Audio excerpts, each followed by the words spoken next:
ようこそって言って、こことあっちのオブリオンは同じ会社の人たちで。Et en ce moment, Châteaubriand est fermé pour de très très gros travaux. Donc on focalise toutes les visites ici à la mission. Alors, et on va commencer par un tout petit film où vous allez entendre la voix anglaise de notre président, mais je peux mettre le sous-titré japonais. Famille, c'est une société familiale. Et Clarence Dillon, c'est un banquier à New York dans les années 20. Il a acheté Châteaubriand déjà en 1935.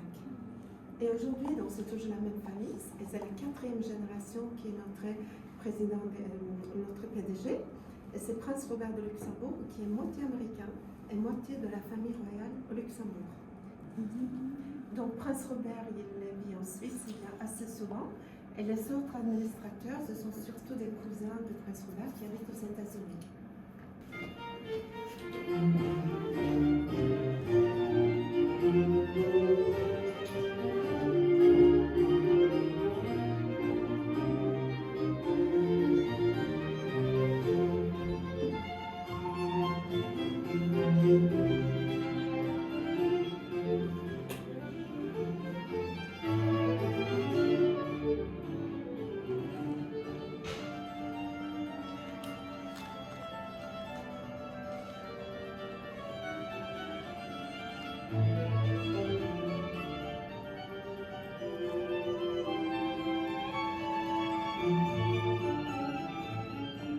Had God wished to prohibit drinking, would he have created such a delicious wine? At the end of the 18th century, the venerable host addressed his guests thus, at a banquet while serving the wine of La Mission Aubryon.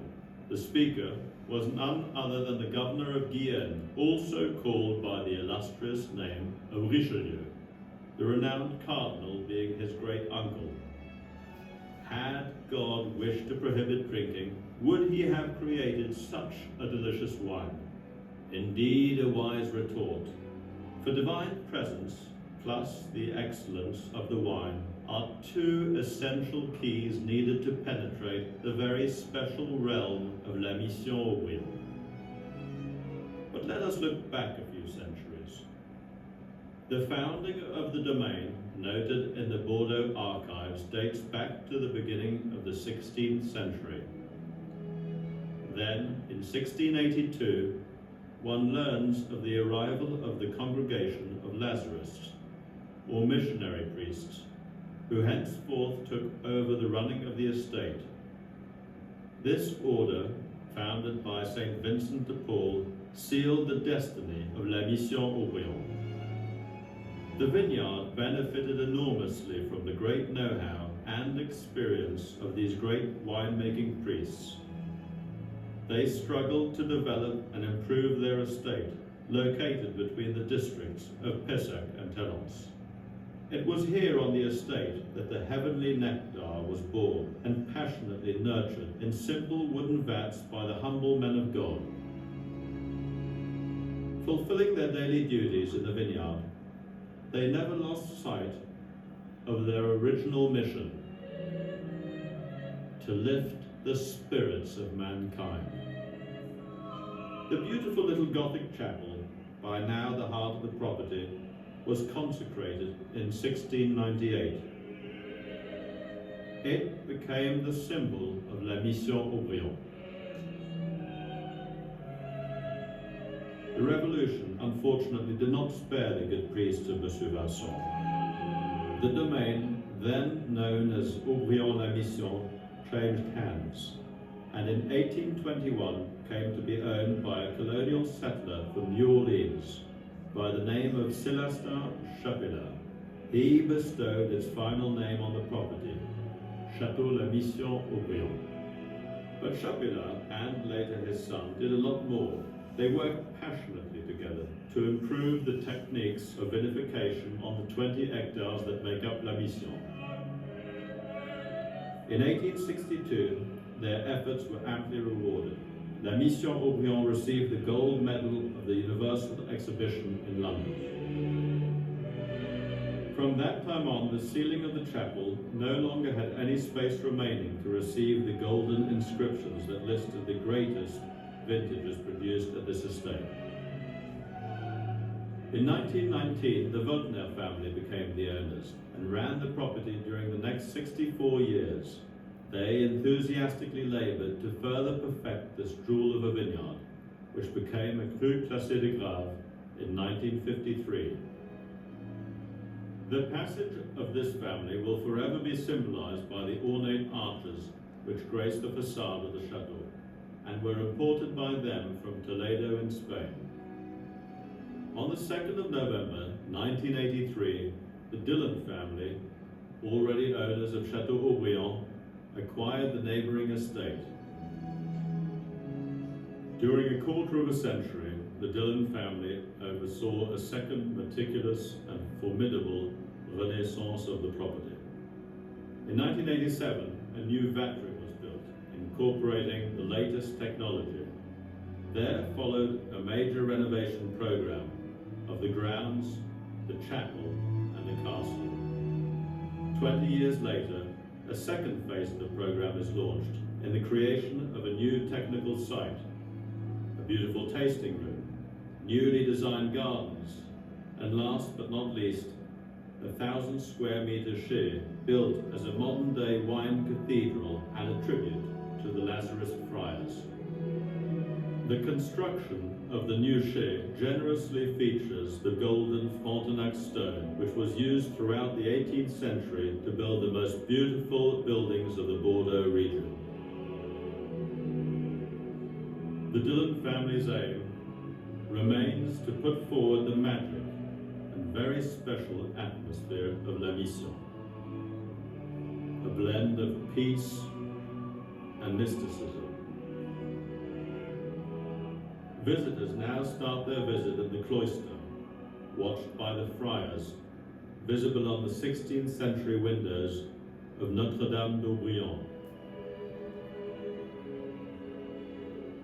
Guests at La Mission can admire the furniture, statues, paintings, and prints, all honoring the religious men who built the reputation of this place and gave it its exceptional soul. Naturally, year after year, the ultimate goal is to improve even further the excellence of the wines issued from this exceptional vineyard. The Chateau La Mission Haut-Brion, outstanding red wine, true treasure of the Grave, and the Chateau La Mission Haut-Brion Blanc are both anxiously awaited by the lovers of truly great wines. And one mustn't forget La Chapelle de La Mission Haut-Brion, the second red wine of the property, made from the younger vines that also enjoys an enthusiastic following. Since the good fathers, their complicity with the vines, and thanks to non-flagging efforts and innovations that are essential in maintaining a very high quality, the wine of La Mission Haut-Brion has managed to keep its unique personality since the days of the Cardinal's nephew. A deep gold with bursts of sunlight and amber for the white wine, and the shades so rich and dark, the round voluptuousness, a profound elegance and grace that personify La Mission Haut-Brion. Assuredly, Monsieur de Richelieu, this grace must indeed possess something of the divine.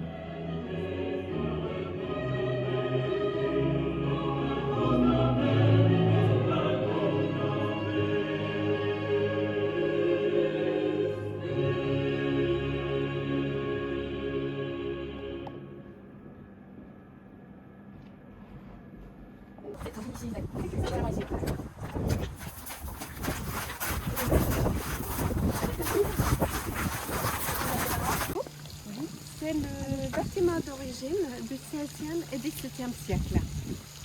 Alors les deux châteaux, Château Haut-Brion et Château La Mission Haut-Brion, ont une histoire qui a vraiment commencé au XVIe siècle. Et c'est seulement depuis 1983 que c'est le même propriétaire. Et comme vous avez entendu dans ce petit film, il y a eu une forte influence religieuse par le passé, parce qu'il y avait des lazaristes, des moines, qui étaient propriétaires ici entre 1664 et la Révolution française en 1789. Et on peut dire que la vraie histoire de la mission a commencé avec ces religieux à cette époque et on a gardé tous les symboles religieux. Et ici nous avons une chapelle qui s'appelle Notre-Dame de Haut-Brion. Et elle a été consacrée en 1698. Et le nom de notre mission qu'on va ici, il porte le nom d'après cette chapelle, la chapelle de la mission. s'appelle de la mission. Namaeda mission. Et on va pouvoir aller à l'intérieur. Donc c'est la clé.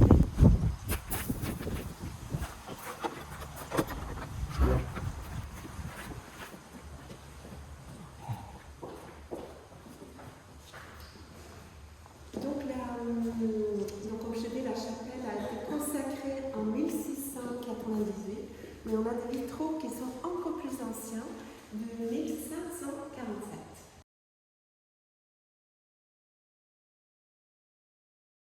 Et là où je mets l'éclairage sur la frise là-haut, vous trouvez les plus grands mélusines, les plus grands salés de Château La Mission Haut-Brion.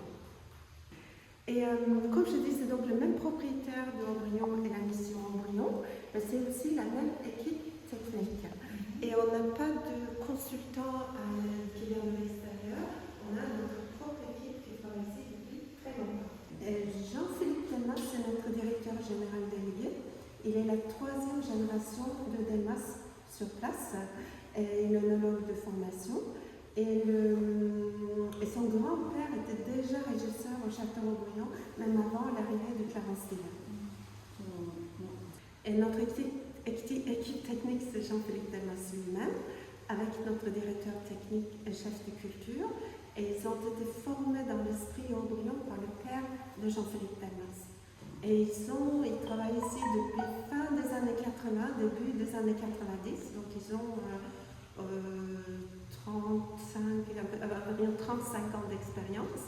Et ils disent que même après toutes ces années d'expérience, ils ne comprennent toujours pas pourquoi le style de vin de Château Haut-Brion, chaque année, devient un peu différent des styles de vin de la mission. Parce qu'en fait, les vins sont faits exactement pareil. C'est uniquement le terroir ou l'écosystème qui est un tout petit peu différent.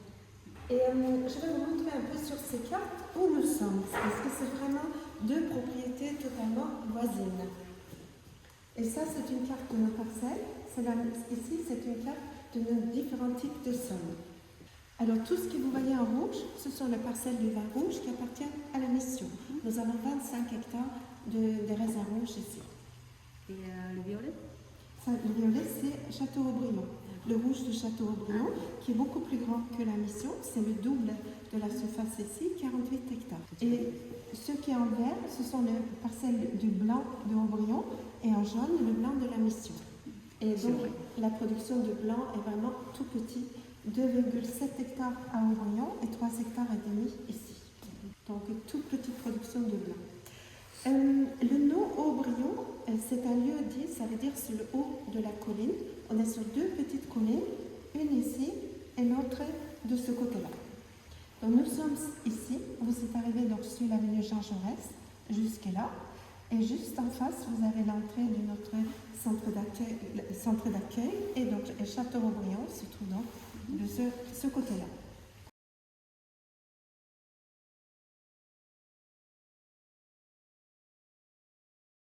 Et derrière nous, en fait, par là, vous trouvez la ligne de voie ferrée. Et donc là, on est aussi donc, sur cette deuxième petite colline qui se trouve de l'autre côté de la ligne de voie ferrée. Et alors, au niveau de nos raisins blancs, on a des vins blancs donc, qui sont très très rares, qui ont une très très bonne capacité de garde. Et on utilise Sauvignon blanc, mais aussi on a une majorité de Semillon, au niveau vignoble, mais qui est rare pour des vins blancs secs de la région. Et pour les raisins rouges, nous avons un grand terroir à la fois pour du Merlot et du Cabernet Sauvignon. Et on a 45% Merlot, 45% Cabernet Sauvignon et 10% Cabernet Franc au niveau vignoble. Alors 45% Cabernet Sauvignon, 45% Merlot et 10% Cabernet Franc. Et au Château Haut-Brion, c'est quasiment la même proportion. Mais l'assemblage va varier d'une année à une autre. C'est la dégustation par nos équipes qui décident. Donc il y a certaines années où ça va être majorité Merlot dans l'assemblage de nos vins, d'autres années, majorité Cabernet Sauvignon. Mais parfois, l'assemblage est pareil entre les vins ici et à Haut-Brion. Parfois, l'assemblage est totalement différent. Mais les différences de personnalité sortent toujours parce que la personnalité ou le caractère du terroir est toujours plus fort que le caractère de chaque cépage. Donc en fait, on utilise beaucoup plus de merlot ici que ceux qui font dans le Médoc, mais beaucoup moins qu'à Saint-Émilion et à Pomerol. Donc on est vraiment entre les deux. Et donc globalement, en surface, nous avons des grains. Nous avons des petits cailloux, on a aussi des cailloux de taille moyenne, mais on a aussi des grosses gras qui sont jusqu'à 10-12 cm et qui sont rares dans la région bordelaise. Ces grosses gras, on les trouve ici, mais on les trouve aussi du côté Château-Aubrion. Ça veut dire qu'on a un sol qui est particulièrement pauvre. La vigne, elle est un peu stressée, elle cherche en profondeur pour trouver l'eau et des éléments nutritifs. Et on a un sous-sol argilo-sableux. Et pour certaines parcelles, l'argile commence 1 mètre en profondeur. Pour d'autres parcelles, il y a plusieurs mètres de grains avant qu'on arrive à l'argile. Donc au niveau de nos sous-sols, c'est vraiment comme ça. Donc chaque parcelle est vraiment unique. Et on ne peut pas dire qu'il y a une différence fondamentale géologiquement parlant entre une parcelle quelque part ici et une parcelle quelque part au Château-Aubrion. Mais c'est deux différentes parcelles, deux différents patchworks.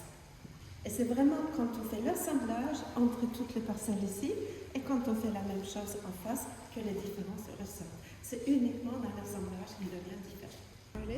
Qui est en fait la première ligne de voie ferrée en France, qui date pour le train passager, qui date d'environ 1850. Et tout ce que vous voyez de l'autre côté là, de l'autre côté de la voie ferrée, ça appartient à la mission. Et là où ça descend devant le bâtiment blanc, c'est là où on a la mission blanc. Et tout ce que vous voyez de l'autre côté de la voie ferrée par là, ça, cette partie-là appartient au Château-Aubrion. C'est cette deuxième petite colline. Et Aubrion blanc aussi se trouve là-bas, de l'autre côté. Et donc en fait ici, c'est la réception des vendanges pour la mission. Alors ce sont toujours les raisins blancs qui mûrissent en premier. Et on les ramasse très tôt le matin, on les transporte en camion frigorifique. Et en fait très rapidement, comme je dis, ils passent en barrique. Et pour les raisins rouges, il y a tout bien sûr vendangé à la main. Pour les raisins rouges, il y a un premier tri à la vigne manuelle. Ensuite, tout est ramené ici avec des tracteurs où les grappes sont mises d'abord sur des tables vibrantes pour les étaler. Et on va aller voir un peu les cuves de vinification.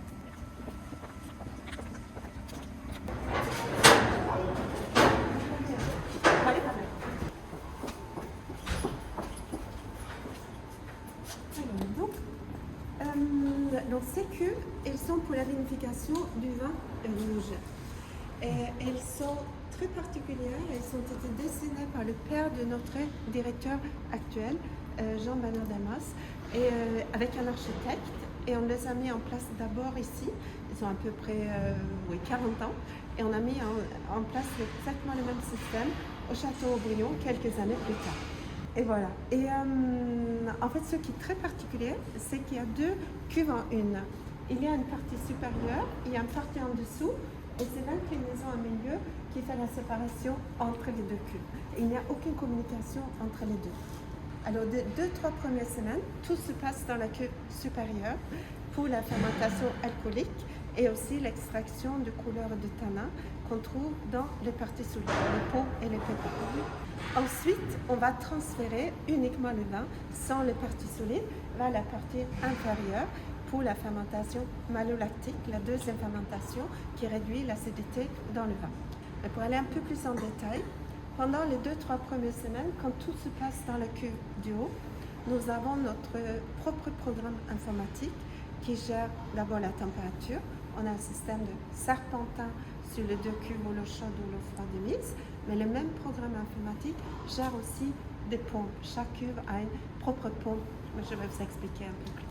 Parce qu'en fait, pendant la fermentation alcoolique, les parties solides sont poussées vers le haut de la cuve. Ils forment ce qu'on appelle le chapeau. Et c'est là où on trouve couleur et de tanin. ces pompes, ils vont prendre le jus que se trouve sous le chapeau, le remonter, abaisser le chapeau, et c'est comme ça on arrive à extraire de l'eau et de... Et ce qui est particulier ici, c'est que la fréquence et la durée de ces remontages sont gérés par ordinateur. Il y a un contrôle jour et nuit. En fait, on peut faire ce qu'on veut. Et dans cette phase, notre équipe technique va déguster chaque cube tous les jours. Au Château-Aubryon, ils vont faire la même chose. Donc s'ils trouvent qu'il faut changer quelque chose, ils peuvent reprogrammer l'ordinateur, démarrer un remontage à minuit pour cette cuve, 2 heures du matin pour cela, et parfaitement nous adapter à l'année pour faire des vins harmonieux, élégants, pas trop tanniques, etc. C'est toujours pas l'ordinateur qui fait les vins, c'est nous, mais on n'est pas limité par le système. Et donc, une fois qu'ils trouvent à la dégustation que maintenant on ne veut plus de tanin, on ne veut plus de couleur, à ce moment-là, ils fixent un tuyau sur la porte de la cuve du haut, on l'amène autour de la cuve, on la fait entrer par la porte de la cuve en dessous qui se trouve derrière. Comme ça, le vin s'écoule lentement par gravité vers la partie inférieure. Et à l'intérieur de la porte ici, il y a une sorte de grille qui retient les poils de vin pour l'instant dans la cuve du haut. Et c'est pour ça en fait que la cuve en dessous elle est plus petite que celle du haut, parce que la différence de volume, c'est le volume des parties solides. Comme ça, la composition de la cuve au départ reste la même à travers les 2 fermentations. Et dernière chose, pour sortir les peaux et les pépins qui sont restés dans la cuve du haut, très simple parce que le fond est incliné, on ouvre la porte, on met un entonnoir devant ici, tout glisse tout seul et on vide la cuve de l'extérieur. Ensuite, les parties solides arrivent sur ce tapis roulant, sous le sol, dans le pressoir, pour être pressées. Le personnel ici, ils n'ont pas besoin d'aller dans la cuve. Comme ça, ils n'ont pas exposé aux risques liés au gaz carbonique. Je vais vous montrer. Donc, vous le voyez ici. Pour cela, elle est vide. Mais cela, vous voyez que la cuve est pleine. La deuxième fermentation de 2023 est terminée. Et depuis la semaine dernière, notre équipe technique se réunit quasiment tous les matins pour déguster les cubes, pour faire l'assemblage. Et ici, en fait, on fait les assemblages finaux entre les différentes parcelles et les cépages avant de mettre le vin en barrique de chêne. Et ça, c'est assez rare parce que la plupart des châteaux à Bordeaux préfèrent le faire plus tard. Ils préfèrent attendre pour voir comment le vin évolue en barrique. Ici, on le fait entièrement avant la mise en barrique. En fait, notre équipe trouve qu'ils voient plus clair ce qu'ils cherchent quand ils font cet assemblage avant le contact avec le bois, parce qu'on trouve que le bois masque un peu le vin. Et trouve que c'est plus facile de voir clair quand on fait notre choix, quand on a encore le vin dans quelque chose de neutre, inox, le plus nu possible. Et les assemblages, ça va durer la semaine. Tout est remis en cause chaque année. Ils commencent par des dégustations à l'aveugle. D'abord, ils focalisent sur le premier vin, la mission Aubryon, ici, Château-Aubryon en face. Et ensuite, quand ils sont contents du premier vin, ils vont commencer à se concentrer sur le second vin. Et le second vin ici, il s'appelle la chapelle de la Mission. Le second vin de Aubryon, il s'appelle le Clarence de Aubryon. Et le second vin, ce sont aussi des grands vins qu'on peut garder 15 à 20 ans sans aucun problème. Donc on est très strict au niveau de la qualité. Donc on va aussi déclasser une partie de la production. Et une partie de ce qu'on déclasse va pouvoir être utilisée va pouvoir être utilisée dans un vin de marque qui s'appelle Clarendelle. Et en fait, dans Clarendelle, il y a un peu de vin d'ici, il y a un peu de vin du Château-Aubryon, mais il y a aussi du vin d'autres parties de Bordeaux. Mais c'est marqué sur l'étiquette inspiré par Aubryon parce que c'est notre équipe qui fait l'assemblage. C'est notre savoir-faire derrière. Et donc, au bout de plein de dégustations, normalement autour de Noël, ils sont d'accord, ils vont croiser les cubes et ensuite, le vin va être mis en barrique juste à côté.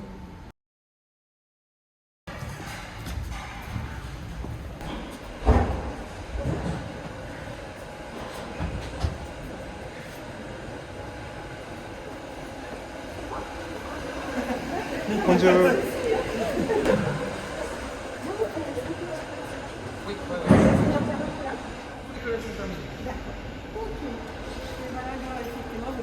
Pour l'arrivée de 2023.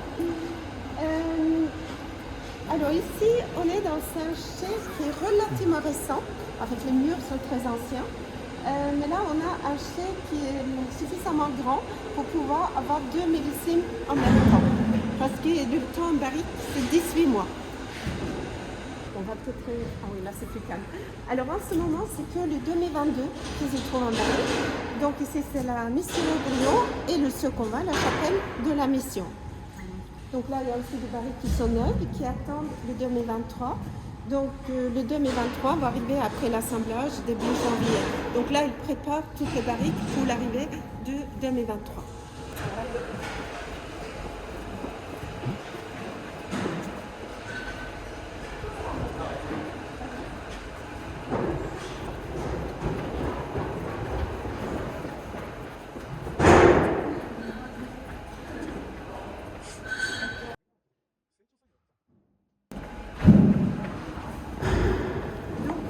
Ça, c'est le 2022. Et donc, je dis, le vin, il passe 18 mois en barrique. Il y a beaucoup de travail manuel parce que tous les 3 mois, on vide chaque barrique pour séparer les dépôts du vin clair. Et pour voir quand il faut s'arrêter, quand on arrive au dépôt, on utilise un verre et une bougie. Et je vais vous le montrer. En fait, dans tous les 3 mois, bon, si on va, ça s'appelle un soutirage. Si on va soutirer cette barrique, on a une autre barrique vide devant. On transfère le vin vers l'autre barrique. Et quand on commence à s'approcher du fond, où il y a les dépôts, un homme incline la barrique et son collègue reste devant avec un verre et une bougie. Et quand il transfère le vin dans l'autre barrique, il regarde en même temps le vin dans le verre devant la bougie. Et dès qu'il voit un léger vol, il s'arrête parce que comme ça, il sait qu'il est arrivé au dépôt. En fait, on décompte la barrique. Et donc ensuite, dès qu'ils voient qu'ils sont arrivés au dépôt, ceux qui restent, 2, 3, 4 litres, pas plus, vont être sortis, filtrés. La barrique, elle va être lavée à l'eau chaude et à l'eau froide. On brûle un peu de soufre dedans pour la désinfecter et on la remplit de nouveau. Donc tous les 3 mois, le vin passe d'une barrique à une autre. Et c'était le propriétaire au château Aubryon au XVIIe siècle qui avait commencé à utiliser cette méthode d'une façon systématique à Bordeaux. Et grâce à ces nouvelles méthodes, les vins de Bordeaux commençaient à pouvoir vieillir beaucoup mieux en barrique. Et cela n'est pas suffisant. C'est quelque chose qui fait au total 6 fois pour sortir donc le dépôt. Mais il y a aussi des particules qui sont trop légères pour descendre tout seul au fond de la barrique. Et pour les attraper, on utilise du blanc d'œuf. Collage. Collage, exactement. Donc on achète les œufs entiers, on sépare le blanc du jaune. C'est entre 2 et 4 blancs d'œufs par barrique. On les mélange avec un mixeur, les rajoute dans la barrique sur le vin et on attend. Et ce sont les protéines du blanc d'œuf qui vont attraper, coller ces petites molécules en suspension. Ça va former des molécules plus grosses, plus lourdes, qui vont pouvoir descendre. Et ensuite, on le sort avec le dépôt au prochain soutirage 3 mois plus tard. Donc, et là, en ce moment, on vient de faire le collage sur tout le 2022. Donc, dans chaque barrique ici, il y a 3 blancs d'œufs. Quand vous mettez les 3 blancs d'œufs, chaque fois que vous changez le tonneau, vous remettez les 3 Non, ça c'est fait seulement une fois. une fois. C'est fait toujours en novembre. Et donc, c'est uniquement à la fin de l'élevage pour tout simplement arriver à attraper les particules qui ne descendent pas tout seul vers le fond de la barrique. Mais c'est fait qu'une seule fois. Alors, on va aller juste à côté pour déguster un peu. Allez-y, je laisse Merci.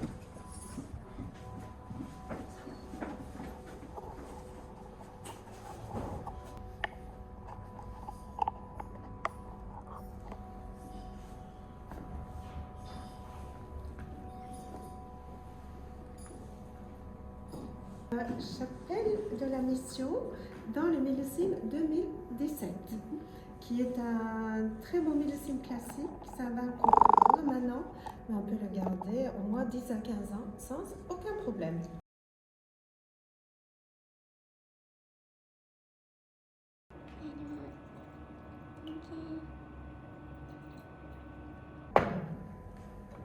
Alors, voilà.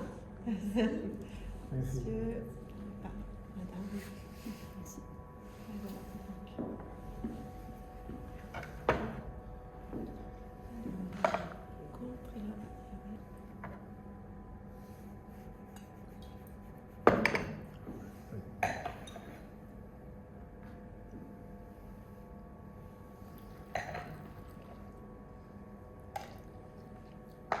Et les vins ici à la mission, et même assez jeunes, ils sont toujours assez ouverts. Ils sont toujours, on a le côté fruité vraiment devant, c'est assez large, ça vient facilement vers nous. Les vins de Coteau-Aubryon sont toujours un peu plus réservés. Donc en fait, les vins ici, on a ce côté vraiment le fruit qu'on sent tout de suite. Et c'est large, c'est très élégant, beaucoup de charme, il y a des épices, il y a bien sûr plein d'autres arômes. Et c'est très vibrant quand même, énormément de charme.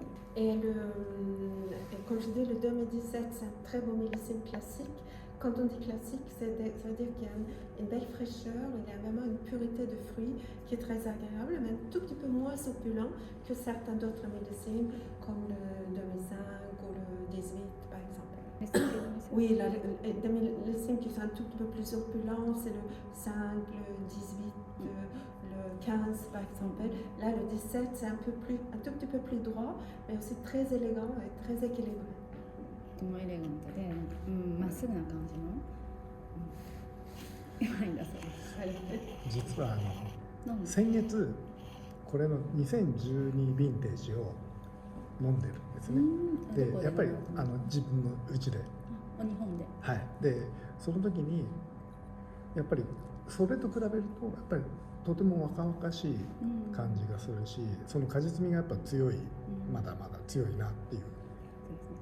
Il l'a vu en 2012, même à la Belle, Oui. 2012 au Japon, chez lui, et il a trouvé que ses soucis, il est beaucoup fruité, plus frais, plus droit. Il trouvait. Et c'était le 2012, La Chapelle La Chapelle aussi. Oui. Oui. Oui, exactement. Et 2012, c'est vrai, c'est un vin qui est un tout petit peu plus charnu quelque part. Et là, on est dans quelque chose peut-être un tout petit peu plus droit, structuré, avec une belle fraîcheur. Donc donc c'est des styles un tout petit peu différents. Bon, on a bien sûr le style de château, mais chaque millésime aussi va avoir un impact sur le vin. Et là aussi, on commence aussi à avoir un peu ces arômes qui sont très typiques, comme un peu le cèdre, boîte de cigare, du tabac. Peut-être on en trouve encore un peu plus de Coteau-Aubryon, mais on le trouve ici aussi.